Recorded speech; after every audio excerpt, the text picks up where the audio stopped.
Assalamu alaikum, 6th class. How are you all? I hope you all are fine. This is your computer class and I am your computer teacher, Miss Fariha.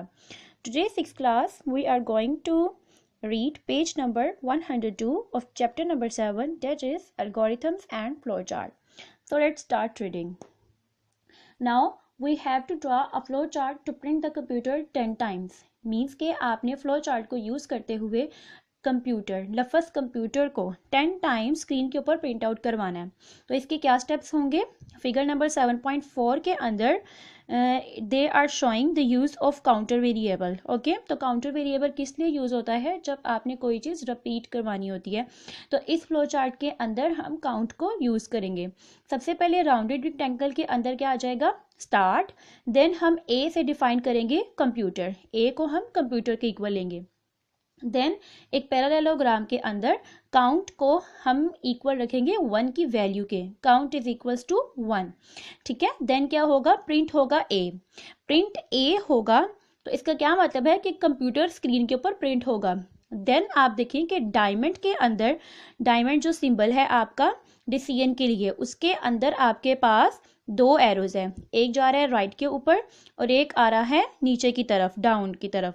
जो right के ऊपर है वहां देखिए लिखा हुआ है true, और डायमंड के अंदर क्या लिखा हुआ है? इस काउंट इज लेस देन और इक्वल टू 10. मीन्स के काउंट जो है आपका 10 से छोटा या 10 के इक्वल है. अगर ये कंडीशन ट्रू होगी तो काउंट में क्या होगा? 1 प्लस होगा. ठीक है. Count equal to count plus 1, और ऊपर जाएगा वो दोबारा count is equals to plus count is equals to 1 के नीचे वाले एरो पे, और प्रिंट होगा ए. मीन्स के अगेन कंप्यूटर आपका प्रिंट आउट होगा. समझ आ गई? अब ये दोबारा कंडीशन वहां तक रिपीट होगी जब तक आपकी काउंट की जो वैल्यू है वो 10 या 10 से छोटी ना हो जाए. ठीक है.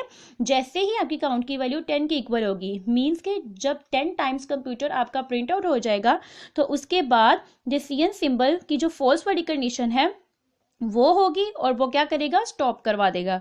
ठीक है. समझ आ गई? मीन्स के 10 टाइम्स कंप्यूटर को प्रिंट करवाने का ये आपको फ्लो चार्ट दिया हुआ था. नाउ नेक्स्ट टॉपिक में आपको क्या बताया गया है? Draw a flow chart to find the largest of the 3 numbers A B सी.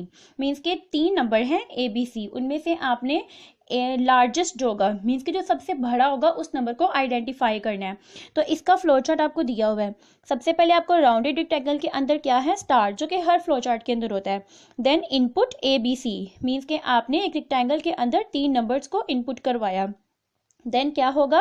अब डिसीजन सिंबल आपको नीचे दिया हुआ है, वहां पर उन्होंने कहा है is A greater than B, कि ए क्या ग्रेटर देन बी है. अगर ये यस होगा तो एरो कहाँ जा रहा है? राइट की तरफ.